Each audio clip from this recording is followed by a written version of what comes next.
kasih. Alhamdulillah.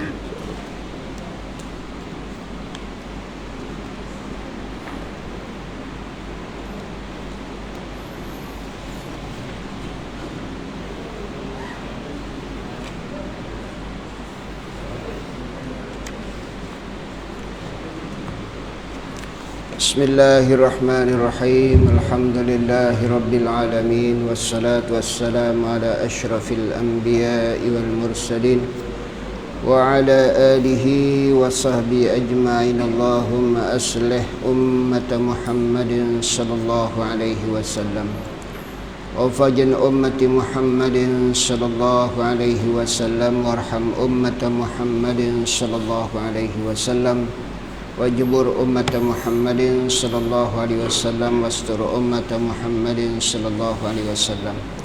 Rabbi shrah li sadri wa yassir li amri wahlul 'uqdatam min lisani yafqahu qawli. Subhanaka la ilma lana illa ma 'allamtana innaka antal alimul hakim wa la haula wa la quwwata illa billahil aliyil azim. Fa inna asdaqal hadithi kitabullah wa khairal hadi Muhammadin sallallahu alaihi wasallam wa syarrul umuri muhdatsatuha wa kullu muhdatsatin bid'ah kullu bid'atin dhalalah wa kullu dhalalatin finnar. Assalamualaikum warahmatullahi wabarakatuh. Qala al-musannif rahimahullah tabaraka wa ta'ala wa nafa'ana bi fid dharain amin. Insyaallah pada malam yang mulia ini kita tajuk adabus siyam. Adab cara kita berpuasa. Walaupun puasa masih tinggal 3 bulan, insya-Allah kita masuk puasa. Dah hari tadi termasuk 1 Jumadil Akhir. Habis Jumadil Akhir, Rajab, Syaban, puasa. Sekejap dunia ni putak, jumpa Ramadan. Putak Ramadan. Kalau ada umur kita lagi, bila umur tak ada, habis lingkup. Tak ada dah, tutup buku. Jadi alhamdulillah kita diberi Allah Ta'ala masih umur. Mudah-mudahan Allah Ta'ala berikan kita keberkatan umur kita untuk menggunakannya pada tempat yang baik, insya-Allah. La yanbaghi an taktasira ala shaumi syahr Ramadan fatatrukat tijarata bin nawafil wa kasbid darajatil 'aliyah fil faradis fatatahassara idza nazarta ila manazilis salihin kama tanzur ila al-kawakibid durriyah wa hum fi a'la 'illiyin. Tajuk kita mengenai perkara berhubungan adabus siyam. Adab kita berpuasa, cara kita berpuasa. Walaupun puasa lama dah, kadang-kadang ada terlepas pandang dari segi cara kita berpuasa. Karena melalui adab kita akan memperoleh pahala banyak. Bila adab tak ada, maka keindahan amal ibadat tu tak ada. Macam kita solat, ada adabus solah. Cara dia barulah nampak indah solat tu. Maka puasa pun juga macam tu. Maka kata Imamul Ghazali, tidak sepatutnya kamu berpuasa pada Ramadan saja. Jangan hanya kita berpegang dengan puasa sekali setahun. Kalau makan kita pun bukan sekali setahun. Pagi makan, tengah hari makan, bahkan celah-celah antara pagi dengan zuhur pun menyorok juga kita. Ini lagi nak jumpa Allah Subhanahu wa taala. Ini lagi persediaan kita untuk masuk tempat yang paling mulia yang disebut dengan jannah, surga Allah Subhanahu wa taala. Kemudian kamu meninggalkan merebut keuntungan menerusi puasa sunat. Puasa sunat kita perlu lakukan. Tak boleh kita Isnin Khamis, Nabi kita pilihkan kita 3 hari sebulan. 3 hari sebulan, 13, 14, 15 setiap bulannya. Kalau tidak dapat juga, ada juga yang setiap datang bulan-bulan yang utamanya. Bagaimana bulan Muharram, ada puasa sunat Tasu'a, Asyura. Begitu juga dalam bulan Rajab. Tak boleh macam orang 3 bulan berturut-turut, Rajab, Syaban, Ramadan sambung terus. Kita ambil 14, 15, 16 pada bulan Syaban. Bulan Rajab kita menghormati bagaimana baginda Rasul sallallahu alaihi wasallam Isra Mi'raj, kita dapat kita menunaikan solat melalui Isra Mi'raj, maka kita puasa. Bukan namanya puasa Rajab, puasa mensyukuri nikmat Allah Subhanahu wa taala. Begitu juga Syaban datang, puasa. Datang Syawal lagi, Nabi suruh kita puasa 6 hari. Tak mampu berturut-turut 6 hari selang-selang, sampai cukup 6 dalam sebulan tu. Kemudahan dalam Islam. Habis bulan Syawal ada namanya Zulqaidah. 10 awal Zulqaidah sangat digalakkan kita puasa. 10 awal Zulhijjah sangat digalakkan kita berpuasa. 10 awal Muharram pun juga macam tu. Tak mampu ambil sehari 2 hari, jadilah daripada tidak sama sekali. Jadi jangan tinggal perkara sunat. Baik, itulah yang akan menolong, membantu kita saat kita dalam keadaan kepanasan, saat kita dalam keadaan amal yang wajib tak mencukupi. Dari mana kita nak tambah? Maka sudah tentu amal-amal sunat inilah yang berperanan esok pada hari kiamat untuk menambah amal yang wajib.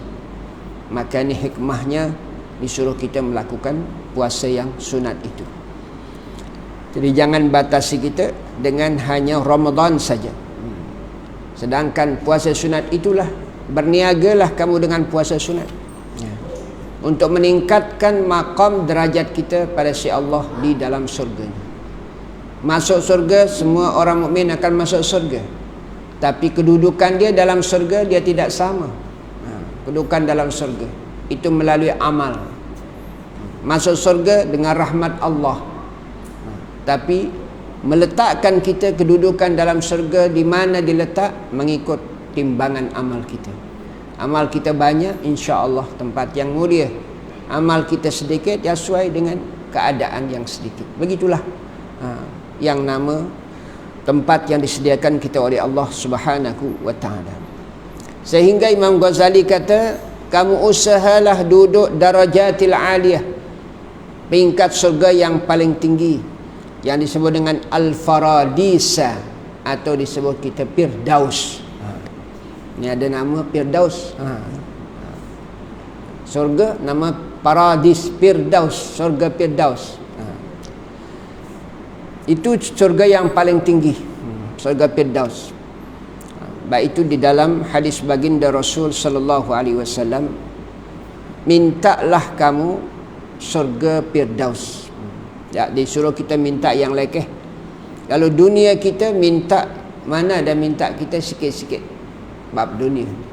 Ada orang minta biar jadi guru terus sampai pencen, ingin nak jadi penolong, ingin nak jadi ketua dan sebagainya. Begitulah dunia.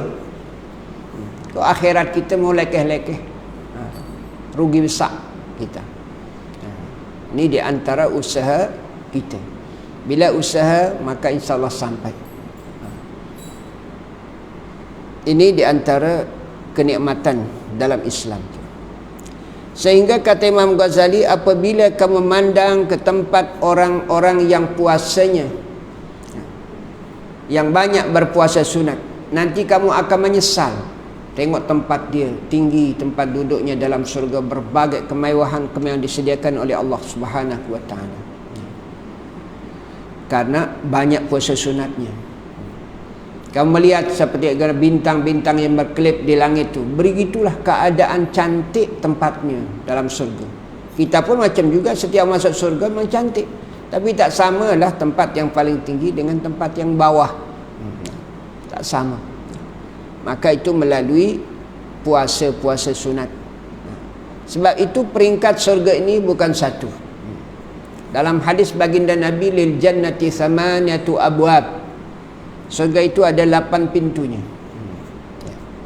Mengikut mana yang menonjol amal kita. Amal sunatnya, amal wajib memang wajib kena buat lah. Mana boleh sunat saja. Mana boleh wajibnya saja. Dah tentu menonjol dari segi lebihnya kita melakukan yang sunat. Ada orang yang masuk mulai babus solah, bab sembahyang, pintu sembahyang. Sembahyang sunat tak tinggal. Mungkin sembahyang sunat duhanya 8 rakaat, isyraq tak tinggal 2 rakaat. Juga 4 rakaat qabliyahnya, 4 rakaat ba'diyahnya. Begitu juga asar 4 rakaat sebelum asar. Berjamaah tak tinggal solat berjamaahnya. Maghrib begitulah. Sehingga menonjol dari segi sudut ibadatnya. Bahkan ada orang solat siang aja dia dapat 300 rakaat, ada yang dapat 100 rakaat, mengikut kemampuan mereka zaman dulu. Bagi orang-orang yang mengisi waktu dan masanya, ya, karena waktu dan masa sangat berharga bagi mereka, maka diisi dengan yang sangat berharga, bernilai. Tidak ada suatu ibadah yang paling mulia melainkan salat. Sebab itu as-salatu afdalu minal haji. Salat itu lebih afdal, lebih utama daripada kita haji dan sebagainya. Walaupun memang haji itu rukun Islam, tapi segi kedudukan mana lebih utama antara salat dengan haji? Salat lebih afdal, lebih utama. Maka ini menunjukkan salat punya peranan yang sangat besar dalam hidup kita. Kalau solat kita tidak kita mengikut apa yang diarahkan kita, maka sudah tentu solat kita yang lain akan terabai. Bila solat kita tunaikan dengan baik, kita perhatikan dengan baik, yang lain insya-Allah dapat kita tunaikan dengan baik. Jadi itu tentang surga ni 8 pintu. Ada namanya pintu Ar-Rayyan, pintu orang berpuasa, puasa sunatnya. Bukan setakat Isnin Khamis, bukan setakat Ayyamul Bid 13, 14, 15, bukan hanya setakat Syawal, dok, sepanjang tahun puasa. Macam Sayyidatuna Hafsah, isteri baginda Rasul. Bila baginda Nabi ceraikan dia, maka Rasulullah malaikat Jibril kata, "Ya Muhammad, irji', rujuk kamu. Allah suruh kamu rujuk. Tak payah kahwin orang lain." Artinya tak payah tambah lah, cukup 9 tu. Nak cerai boleh tambah maknanya. Cukup dah tu. Fa innaha sawwamah. Karena yang nama Hafsah ni orang yang paling kuat puasa. Jadi puasanya bukan hanya itu saja. Sayyidah Aisyah dok, habis meninggal baginda Nabi baru dia puasa sepanjang tahun. Hafsah dok puasa. Pertama dia sawamah, yang kedua sifat dia kata Jibril qawwamah, bayang malam. Bila sebut bayang malam bukan macam bayang malam kita. Kita ni 2 rakaat hebat dah. Nah, tak ada kat taman kita paling hebat macam kita. Bayang 2 rakaat tu. Alhamdulillah daripada tak bayang. Tu. Rugi besar. Dia ada habis 2 rakaat sambung, 2 rakaat sambung, 2 rakaat sambung, begitulah sampailah dekat fajar. Melainkan kalau giliran baginda Nabi sama dia, ada lah minta izin pada suami. Dalam bab ibadat, kita sebagai isteri tak boleh ikut diri kita dalam perkara sunat. Wajib minta izin sama suami. Aku nak puasa sunat esok Isnin, boleh tak abang? Tak boleh, dia kata. Tak boleh ya? Jangan main-main. Wajib taat pada suami. Tak boleh walaupun perintah baginda Rasul, tapi kan ini perkara sunat.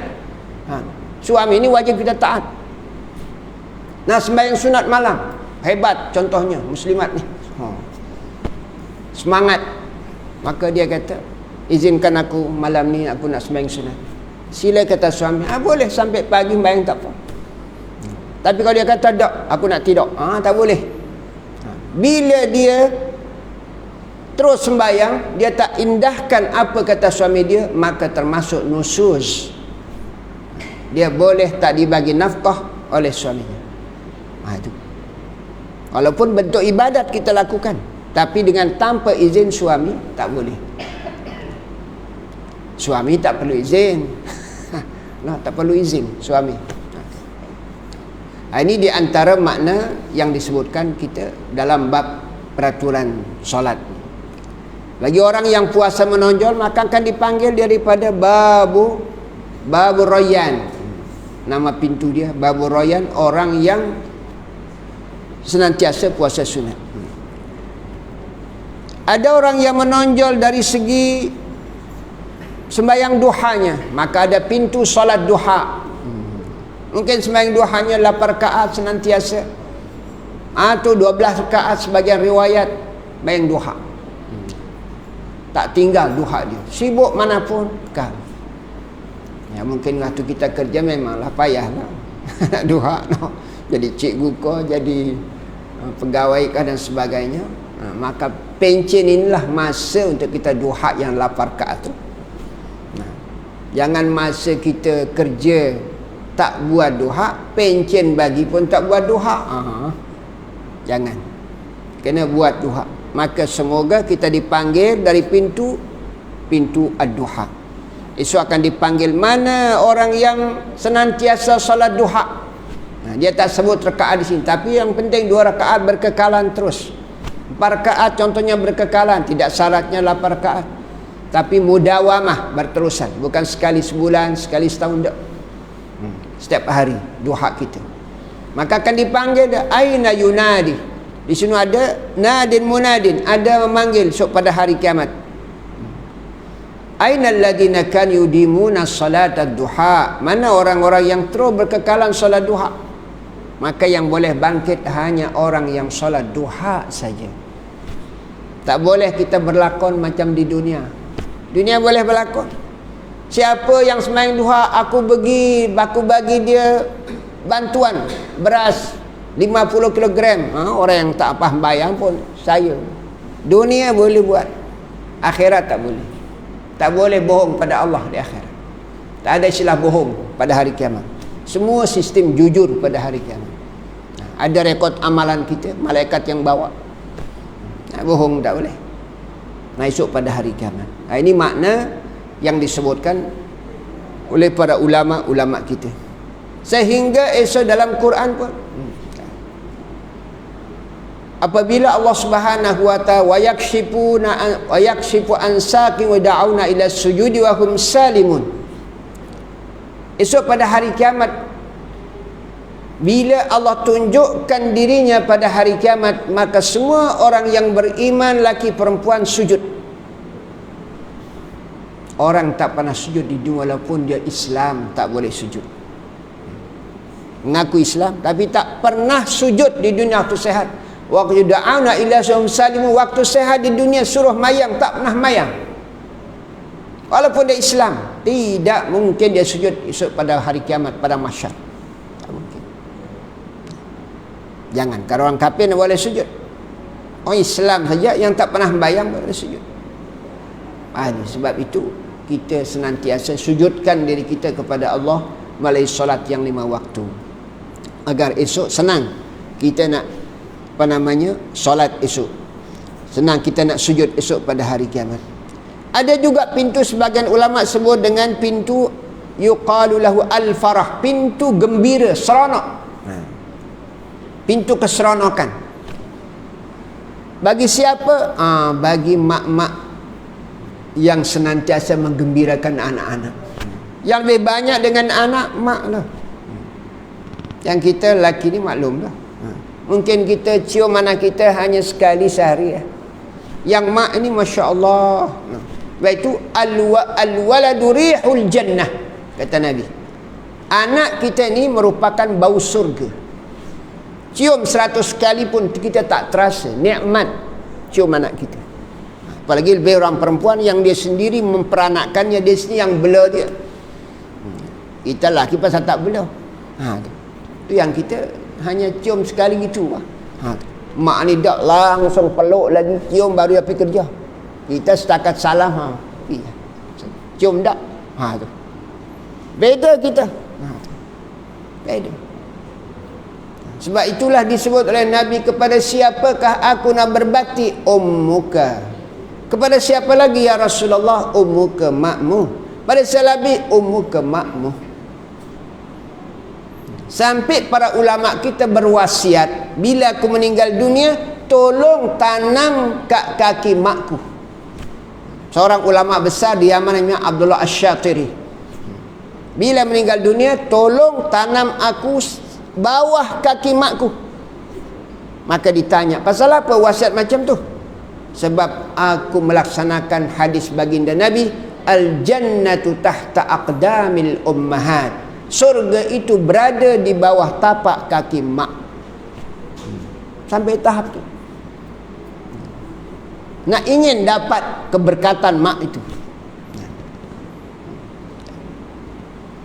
Itu para ulama kita di zaman silam ni.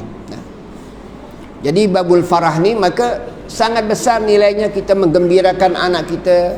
Jangan serius sangat dengan anak sampai anak takut tengok kita. Suara batuk kita aja lari, anak kita kencing terberit-berit. Jangan. Bukan dia. Gembirakan dia, mufarrih. Jadi orang yang menggembirakan sebagai seorang ayah. Mak memang lah. Kalau yang berlaku apa yang kita tengok surat kawan sebagai itu memang benda pelik lah tu. Kita tak hukum benda itu. Artinya tak perlu kita tengok. Yang hukum secara kebanyakannya adalah menggembirakan anaknya, seronok dengan anaknya. Ini di antara perkara yang disebutkan oleh baginda Nabi. Ada namanya babul jihad, pintu jihad. Orang pergi perang jalan Allah Subhanahu Wa Taala. Zaman kita mungkin tak baku perang, mungkin hanya di bumi Palestin, atau mungkin kat Syria, atau mungkin kat Yaman. Peperangan tu, tapi tidak menyeluruh. Sebab Islam bukan mengarahkan untuk perang. Islam ni bil amni, disuruh kita keamanan. Mengajak kepada pisilmi, perdamaian. Bukan suruh pergi perang, hancurkan negara tak. Kecuali kalau kafir serang kita, wajib perang. Itu wajib. Laki perempuan wajib, kalau dia masuk negara kita, laki perempuan wajib angkat senjata saat dia masuk dah. Tapi kalau masih jauh, laki ya, jangan perang tu. Dan jihad ni wajib ada dalam Islam. Tak ada jihad habis, musnah mang Islam. Maka disitulah dalam agama, semua agama hanya yang memiliki sifat jihad tu ada dalam Islam saja. Maka Kristen sudah tak ada, agama lain tak ada dah. Sebab itu bila askar kita berdepan dengan orang kafir, dia akan berjumpa mengatakan nahnu ji'na linamut. Kami ni datang untuk kami mati, kita orang Islam. Wa antum ji'tum litahyau. Kamu datang untuk hidup, bukan untuk mati. Orang kafir takut nak mati. Kita dah orang Islam memang mencari jihad, mati syahid pada sisi Allah Subhanahu Wa Taala. Tapi zaman lagi banyak cara kita nak berjihad. Datang untuk ilmu, jihad, pergi masjid ke, pergi surau, pergi mana, itu jihad. Jihad besar. Sanggup kita tinggal apa lagi? Mungkin para jamaah tengok di YouTube yang meninggal salah seorang, Baba Yahya Syari. Kawan saya mengajar, teman Syekh lah, dia peringkat Baba dah. Ilmu dia. Tapi orang tak kenal dia. Orang tak kenal dia. Kenapa tak kenal? Mungkin cara penyampaian dia, bahasa dia orang Cam, Melayu lama ni. Jadi bahasa dia taklah begitu, no? Tapi kalau dari segi pelajar ni bukan kita tengok bahasa. Yang penting kita mengaji, barakah ilmu dia. Itu kita minta. Jadi apa namanya, kelebihan dia, beliau ni ilmu banyak dan sebagainya. Kelebihan dia pertama ialah cara hidup sederhana. Artinya tidak banyak kemauan lah. Baju putih je. Dari awal saya bersama dia, tengok dia mengajar hanya baju putih. Tak ada kala-kala ni. Saya tak tahu, saya tak pernah tanya dia. Tapi Syekh Nuruddin, dia pergi ziarah ke kubur dia 3 malam lepas. Syekh Nuruddin menerangkan kebetulan ada seorang ulama di Mekah, saya lupa nama dia, guru dia, kesayangan dia. Jadi Syekh itu mengatakan kalau mengaji sama saya mesti pakai baju putih, jubah putih saja, tak boleh pajak lain. Dari situ dia pakai baju tak berkala sampai lah meninggal dia, balik meninggal tu, dan terbakar. Tapi postmortem doktor, tak ada sikit pun yang hangus dalam ni, tak ada. Secara akal, bila terbakar habis hangus, hitam habis dalam. Gimana doktor? Kalau punya doktor lah, punya teori doktor kan, habislah hangus. Ni dok hidup, seakan-akan hidup. Yang kedua, Quran yang dibawanya tidak hangus. Quran. Yang kedua, nota doa-doa yang selalu jadi bacaan dia. Tarekat Ahmadiyah namanya, selalu ada doa tulis di, letak di poket dia, selalu bawa. Itu tidak terbakar. Bayang. Quran itu makrum. Kita tengok dalam surat Kabar kat Selangor. Tak reput dengan ayat, seminggu tenggelam dengan ayat Quran. Tak basah. Quran tu tak basah. Ini juga hancur. Kereta yang dipakai hancur, tak ada tinggal apa, jadi abu. Quran tidak sikit pun. Nota doa tidak sikit pun. Ini sebagai memberikan kita motivasi bagaimana Quran ni. Kalau di dunia terbakar, lagi di akhirat terbakar gana. Kalau kita baca dia, lagi kita yang membacanya tidak akan terbakar dengan api neraka. Itulah nikmat yang Allah tunjuk kepada kita, keagungan, kebesaran Al-Quran itu sendiri. Pada kita.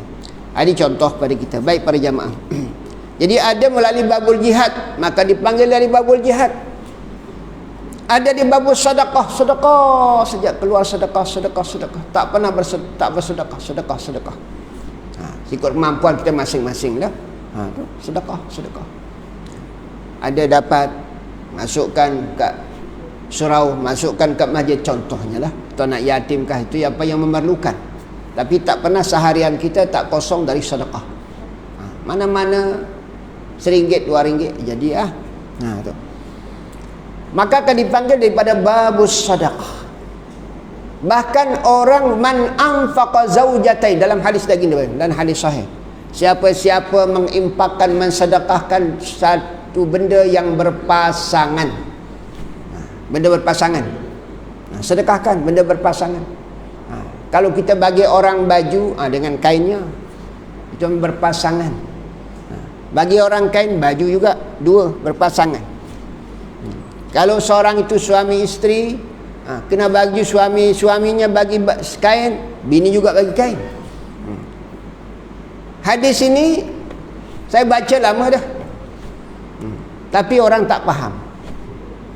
Bila saya ulang-ulang, ada dah 1 tahun dah, bila orang panggil saya buka mulut anak-anak dia apa, adalah hadiah dibagi, tengok-tengok, oh ada kain, kita ada, bini kita ada. Pandai dah. Berpasangan. Bersedekah hendaklah berpasangan. Kalau mampulah, aku tak mampu janganlah. Tu. Tak mampu. Maka balasannya surga. Dia akan dipanggil pada pintu surga di mana dia nak masuk pintu surga itu. Kalau kita bagi orang terung, jangan terung aja. Berpasanganlah, tak makan terung aja, tomatonya lah. Cara kita. Kasut berpasangan, janganlah sebelah. Nak pakai kan? Tak begitulah makna yang disebut oleh para ulama kita. Untuk mudah masuk surga Allah Subhanahu wa ta'ala. Bila Nabi kita sebut tentang surga ni, pintu yang 8 ni, maka orang dipanggil dari mana yang lebih menonjol amalan kamu. Saya bakal bertanya, ya Rasulullah, baginda kata tadi, setiap orang akan dipanggil dari satu pintu-pintu surga ni yang menonjol amalan.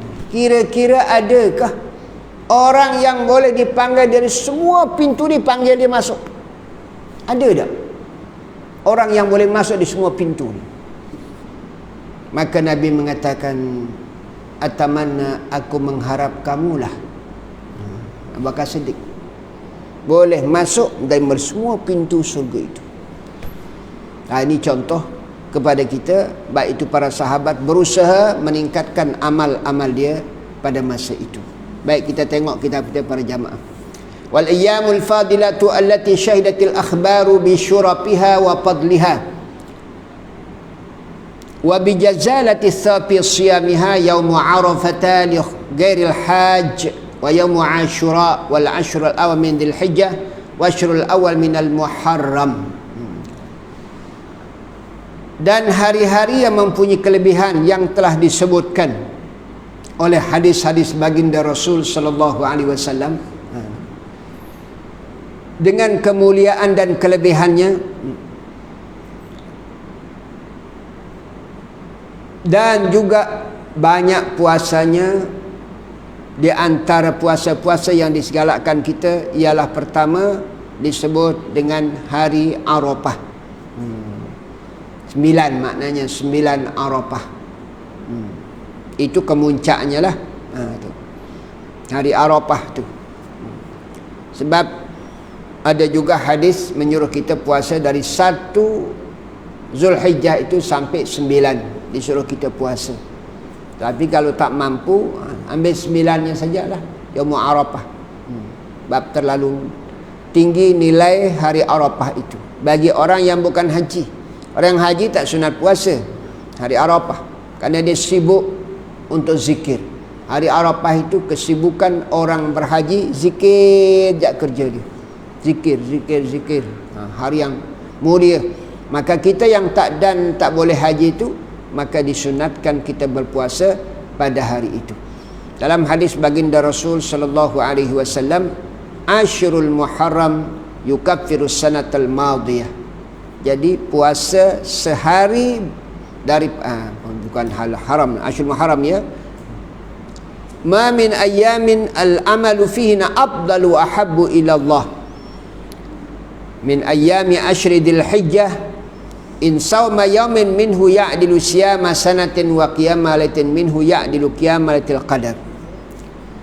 Tidak ada suatu hari amalan yang kita lakukan yang lebih afdal dan lebih dicintai oleh Allah melainkan 10 Zulhijjah. Maksud 10 ini bukan lamanya 10 itu mana boleh haram puasa sebab itu hari kita hari raya. Maksudnya dari 1 sampai 9. Siapa yang mampu puasa dari 1 sampai 9-nya, maka itu adalah sama dengan puasa setahun, sama dengan kita qiyamul lail. Setahun nilai puasa 9 hari dari 1 Zulhijjah sampai 9-nya. Itu kemuliaan yang ada. Tak boleh itu kita ambil Yaumul Arafah. Bab dalam hadis baginda Nabi, siyamu yaumi arafata ahtasibu 'ala Allah ayukaffira sanata allati qablah was sanata allati ba'dah, kata Nabi. Puasa sehari Arafah adalah dikira pada sisi Allah boleh memadamkan kesalahan dosa kita setahun sebelumnya dan setahun selepasnya. Ini kelebihan hari Arafah. Maka setiap kalau kita panjang umur, jangan lupa puasa 9 Arafah tu. Keadaan kita bagaimanapun saja saat itu, kecuali kalau tak larat sangat, teruk sangat, itu hal lain. Tapi selama kita masih, jangan kita kalah dengan kenduri kendara. Tak puasa, kepilah kenduri tak apa, jangan makan je. Ni kita pantang jemput persoalannya. Bukan pantang di tempat kenduri, tak, pantang dijemput. Masalahnya kita, sehingga kita banyak kadang-kadang terlepas hari-hari yang begitu mulia, yang Nabi sendiri muliakan hari-hari tersebut, yang para sahabat-sahabat sudah dijamin surganya. Mereka puasa kekal dengan puasanya. Kita ni belum ada jaminan lagi dari Nabi kamu ahli surga dan sebagainya, melainkan dengan amal kita. Maka kita yang perlu melakukan benda-benda tersebut. Ini kelebihan yang nama puasa yang disebutkan dengan hari Arafah. Yang kedua, Yaumul Asyura. Puasa hari Asyura, semua kita tahulah 10 Muharram. Yang banyaknya kita buat bubur Asyura. Puasa tak? Bubur Masya Allah dari pagi tu keletihan, peluh macam asam. Bukan tu. Suruh buat bubur tak ada dalam hadis. Tak ada. Yang disuruh puasa. Tapi tak salah, jangan katakan salah juga buat bubur duk. Tapi yang utama yang disuruh Nabi puasa Yaumul Asyura tu. Jadi sambil kita puasa, sambil buat bubur tak apa, bersedekah. Apa kelebihannya? Nabi kata Yaumul Asyura ahtasibu 'ala Allah ayukaffira sanata allati qablah. Jadi puasa Ashura itu boleh memadamkan dosa setahun sebelumnya. Dia tak sebut selepasnya. Ini menunjukkan Arafah lebih hebat lagi dibandingkan dengan hari Ashura. Kalau kita boleh Tasu'a lah, 9 Muharram. Lepas 10 itu tak sempat Nabi kita puasa 10. Yang Nabi kita puasa 9 Tasu'a. Baik itu Nabi mengatakan, "Lau ishtu", kalau lah aku hidup tahun akan datang, la asuman, aku akan puasakan 10. Maka ini sebagai sunnah Nabi, walaupun Nabi tak buat, tapi Nabi tetapkan, kalau aku hidup tahun depan aku puasa 10 itu. Maka ini para sahabat melaksanakannya, dan kita disunatkan juga melaksanakannya Tasu'a dan Ashura. 9, 10. Tak dan kita 9 ambil 10, tak dan 10 ambil 9. Terbaiknya dua-dua. Dah bagi kita, bagi yang sibuk dan sebagainya, ambillah satu hari itu. Kita boleh dapat pahala yang besar. Itu yang kedua. Yang ketiga, wal ashrul awal min Dzulhijjah. 10 awal Zulhijjah. Tadi saya sebut 1 sampai 9. Tak mampu kita, ambil ya ke 9-nya saja. 9-nya saja ambil, 9 Arafah itu saja. Tapi kalau mampu 1 sampai 9, itu baik kita lakukan.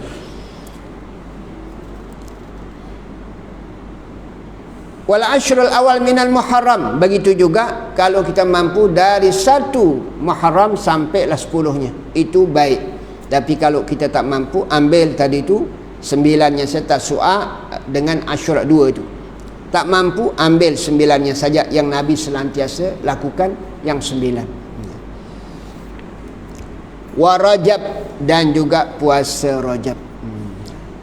Puasa Rajab dan Sya'ban, sebagaimana yang dilakukan oleh orang-orang kita, dan kita pun melakukannya kan.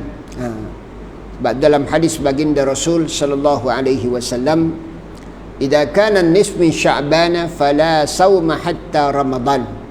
Bila dah sampai pertengahan bulan Sya'ban, jangan puasa dah. Apa maksud dia? Kita contohnya puasa dari 1 sampai 15 boleh sambung terus, melainkan hari Syak lah tak boleh kita puasa.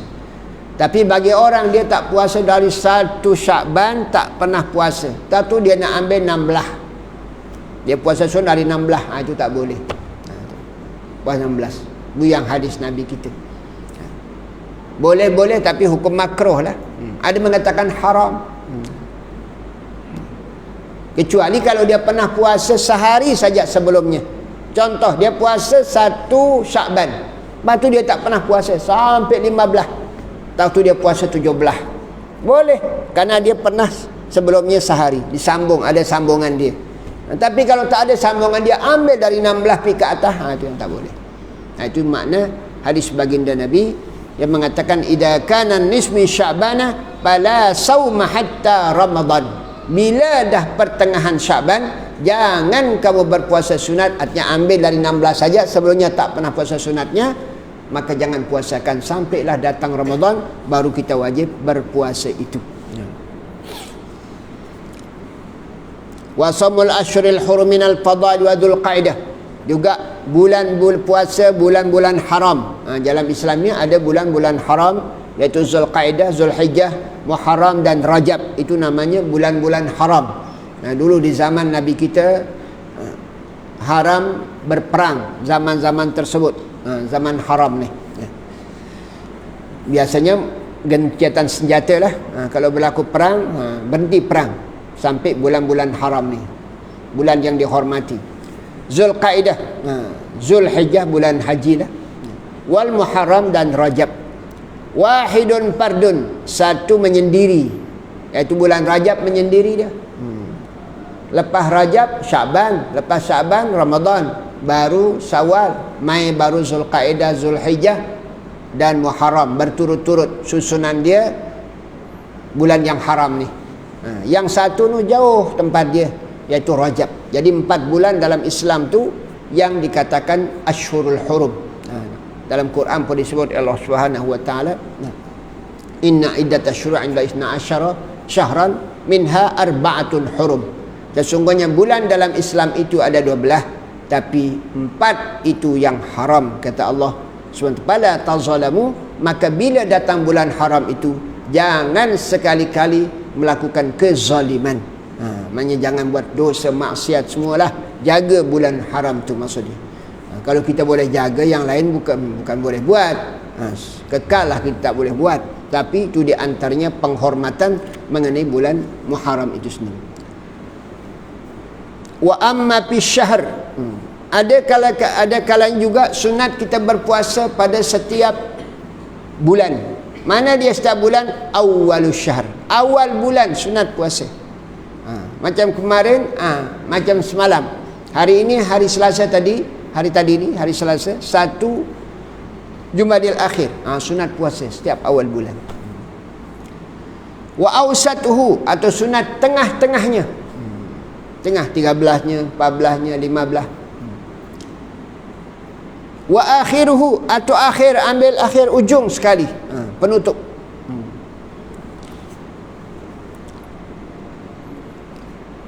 Atau disebut dengan ayyamus sud. Kalau pertengahan namanya ayyamul bid.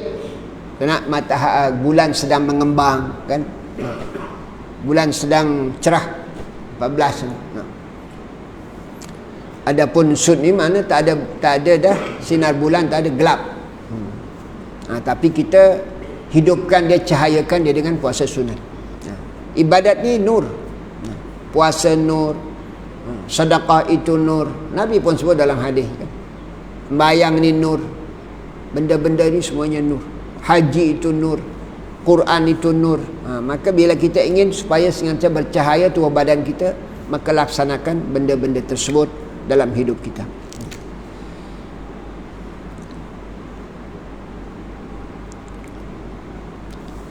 Wal ayyamul bid, juga sunat kita puasa hari bid. Tadi kita sebut dah 13, 14, 15. 13, 14, 15 itu hari bid.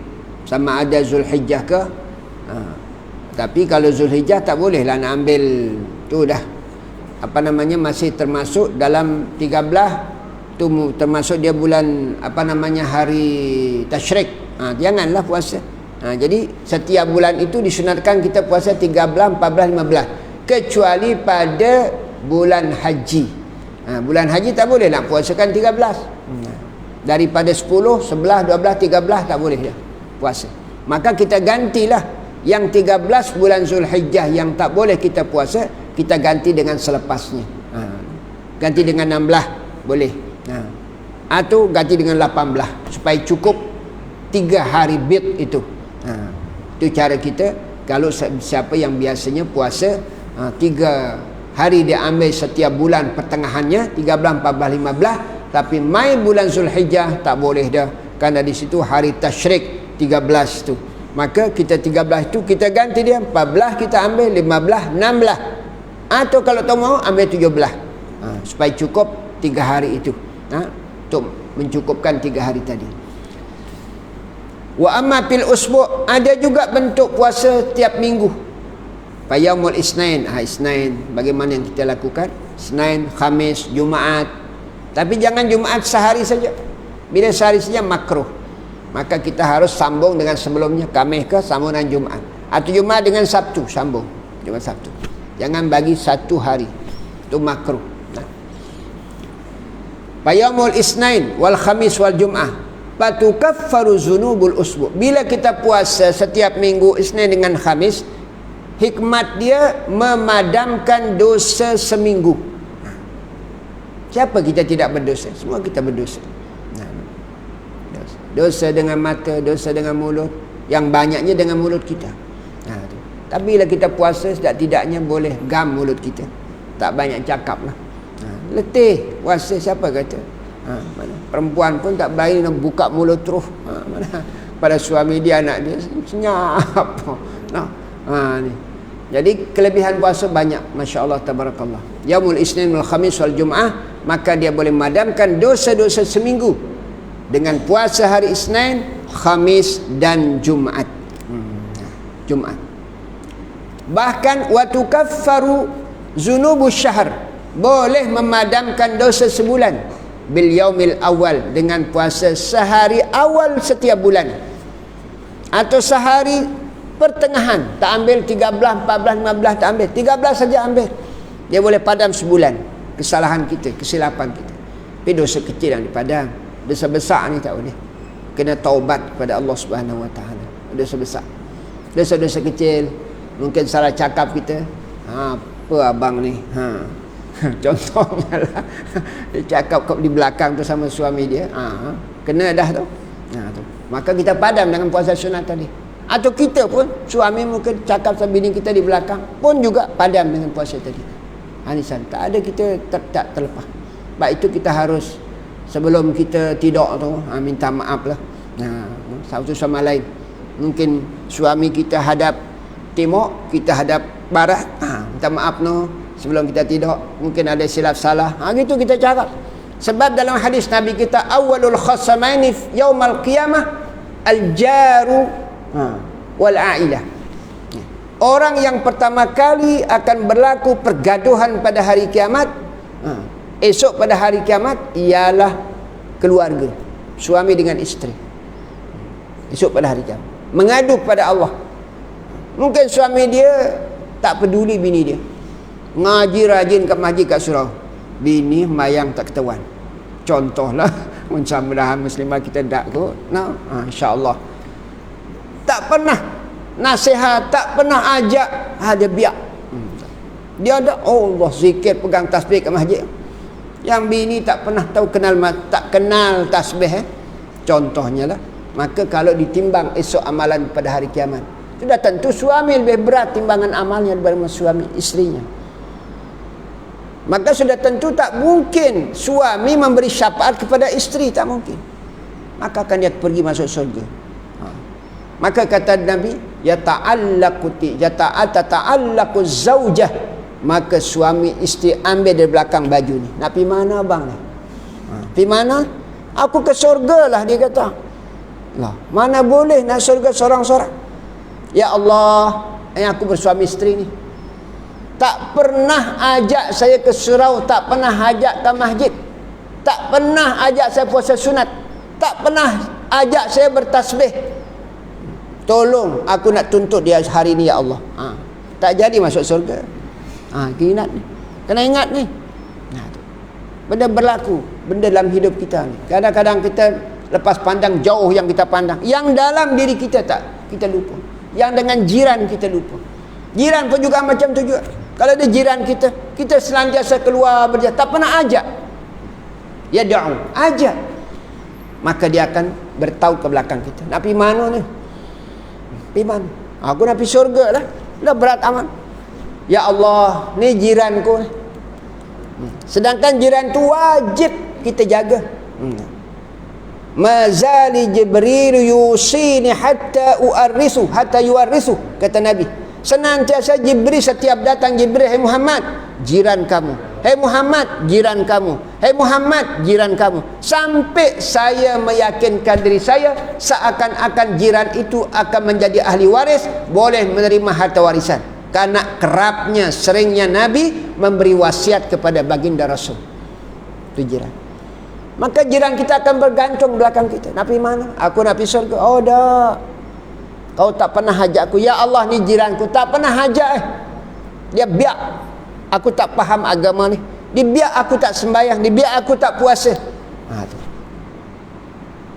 Ni perkara berlaku ni. Awalu khasmin yaumal qiyamah, kata Nabi. Awal pertama kali pergaduhan, perselisihan, benda antara jiran dengan jirannya, antara kita dengan suami isteri. Maka kita pastikan tak ada kita yang tidak silap. Ajak jiran, ajak dah tak mau tu hal dia lah. Sekali ajak hal dia lah. Tak mau dah, dia lepas kita. Tapi kalau tak ajak, tak lepas kita, tak lepas. Dan tanggungjawab. Sebab itu dalam hadis Nabi, al-jar salah satu hukuk. Jiran al-jaru salasah, jirannya ada 3. Al-jar al-muslim, wal qarib, keluarga kita. Yang kedua, jiran kita. Maka bila yang menjadi jiran kita, keluarga, dia beragama Islam, maka 3 hak kita di situ. Hak pertama dia sebagai saudara kita sama Islam, yang kedua hak sebagai kaum kerabat kita, yang ketiga hak anak kita berjiran. Maka 3 hak ni tuntutan kepada kita. Kalau dia itu hanya tak ada hubungan kekeluargaan, tapi dia saudara se-Islam dan dia berjiran dengan kita, 2 hak dia pada kita. Dia bukan Islam, bukan keluarga kita, dia orang agama lain, 1 haknya kepada kita, kerana jiran itu saja. Maka ini tanggungjawab kita menunaikannya dalam bab tu. Bila kita ajak dia tamu, itu hal lepaslah kita. Tapi selama kita tak ajak, tak lepas. Kena ingat tu. Sebab itu Nabi kita sampai jirannya Yahudi pun dia pergi jenguk, dia pergi tanya hal dia. Kita ni bukan Yahudi, bukan apa-apa. Ajaklah, insya-Allah.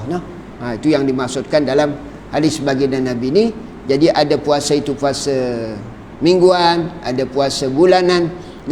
Sebab itulah dalam hadis baginda Rasul, wala tazunna idza sumta anna sum wa tarku ta'am wa syarab wal wiqa faqad qala sallam kam min sha'im laysa min siyamih illa ju'a wal atash. Jangan kamu menyangka bila kamu berpuasa, puasa itu hanya semata-mata meninggalkan makan dan minum atau berhubungan dengan isteri. Nabi mengatakan, berapa ramai orang yang puasa tapi tiada dapat dari puasanya habuan pahalanya, melainkan lapar dan haus saja. Maknanya kita tak jaga mata kita, tak jaga mulut kita, tak jaga hati kita dan sebagainya. Maka benda-benda ini perlu kita jauhkan di saat kita berpuasa. Sama ada puasa itu puasa sunat, sama ada puasa itu puasa yang wajib, lebih-lebihnya maka agar kita menjadi orang yang mulia pada sisi Allah Subhanahu wa taala. Sebagaimana disebut dalam hadis baginda Nabi, datang mengadu, ya Rasulullah, annam ra'atan, ada seorang wanita, tasumu wa taqumul lail, dia puasa dan qiyamul lail, puasa sepanjang tahun. Qiyamul lail dia kadang-kadang semalam tak tidur. Tetapi dia itu mulut dia tak jaga. Kata lelaki ni, hiya pinnar, kata ni, oh dia di neraka. Jadi mulut ni sangat penting. Adab dalam kita berpuasa, dalam kita bergaul, bahkan dalam kita bermasyarakat, mulut itulah yang patut dijaga sebaik-baiknya, sehingga hubungan satu sama lain dalam komuniti kita menjadi baik, lebih-lebih dalam masjid ke, surau ke, dan lain sebagainya. Ini di antara benda yang berlaku banyak. Memanglah syaitan tu yang sangat-sangat diburu kita orang Islam. Orang kafir dia tak buru dah, kita yang diburu. Maka lebih-lebih di masjid akan diburu. Sebab itu kadang-kadang masjid ini kadang-kadang payah, kepala banyak kan. Kadang-kadang satu bahagian nak itu, sebahagian nak ni, akhirnya tak ada berlaku dalam masjid kita aktiviti-aktiviti apa. Itu berlaku dalam masyarakat kita. Jadi syaitan ni begitulah. Jadi sebab itu tak ada lain cara kita menjaga lidah kita, menjaga perasaan-perasaan itu sangat penting dalam hidup kita sebagai hamba Allah. Sebab memandang ni adalah, bercakap ni adalah satu perkara yang susah. Kita nak cabut, cakap senang, tapi nak cabut balik, bukan boleh cabut. Macam kaki kita kena kat lumpur tu, cabut senang, tapi mulut terlepas, habis. Melainkan kita minta maafnya kepada orang. Bila dia maafkan kita, selesai lah. Tapi kita kadang-kadang lepas segitu aja mulut kita, wala minta maaf. Ini yang benda yang perlu kita ambil kira, insya-Allah. Yang setakat itulah kita baca pada malam yang mulia ni. Kalau ada soalan-soalan bolehlah kita sama-sama. Boleh yang jawab, saya jawab. Tak boleh, tangguh jawabannya, insya-Allah. Wallahu a'lam. Ya.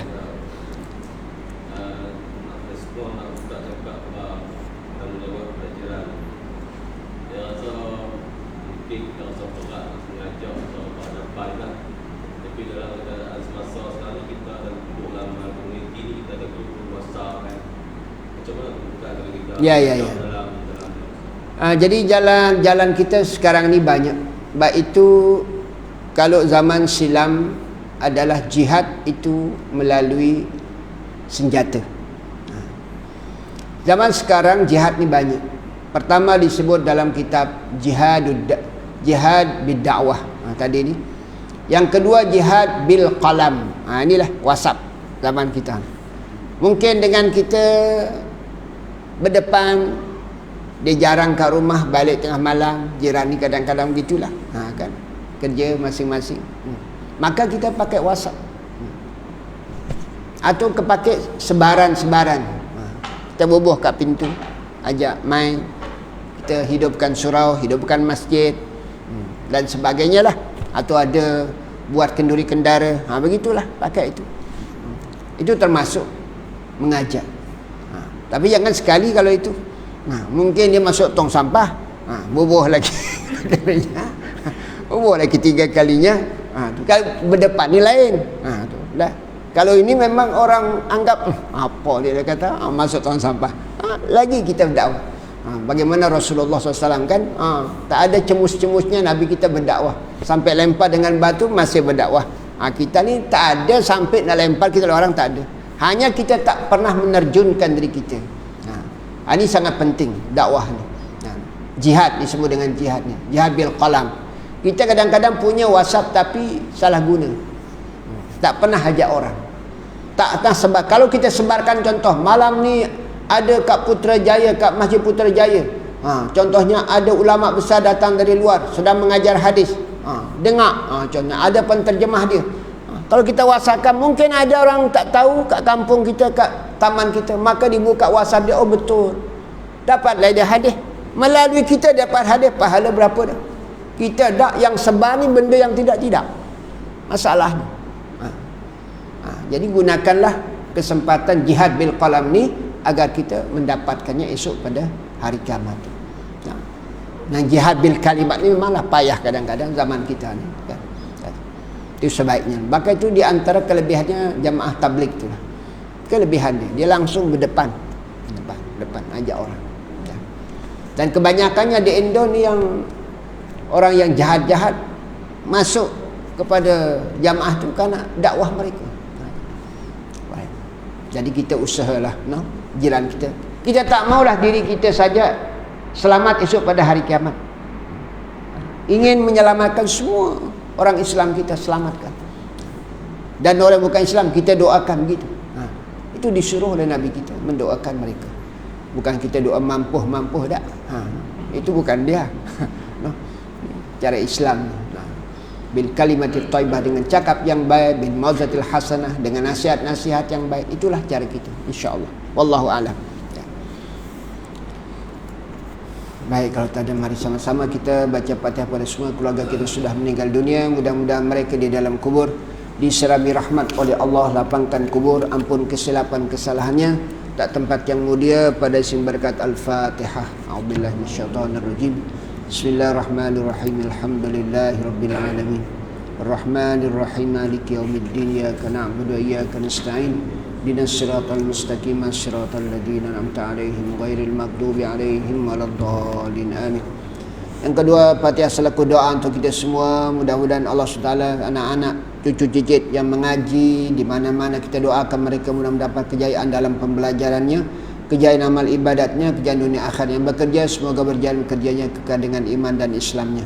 Juga kita doakan mudah-mudahan suasana keadaan penyakit yang masih berlaku dalam negara kita, bahkan sehingga di stop dulu umrah ke Mekah. Jadi kita berdoa semoga Allah angkat penyakit-penyakit barukah, Omicron kah, apa istilah yang sekarang ni, semoga Allah jauhkan. Maka insya-Allah kita akan hidup sebagaimana biasa dalam masyarakat kita. Nak pergi umrah, nak pergi mana senang insya-Allah. Maka perbanyak kita munajat kepada Allah Ta'ala, mengadu. Bukan hanya kita doakan diri kita saja, doa sebagaimana yang diajar kita oleh agama kita. Untuk mengangkat penyakit-penyakit tersebut perlu kita bermunajat masing-masing.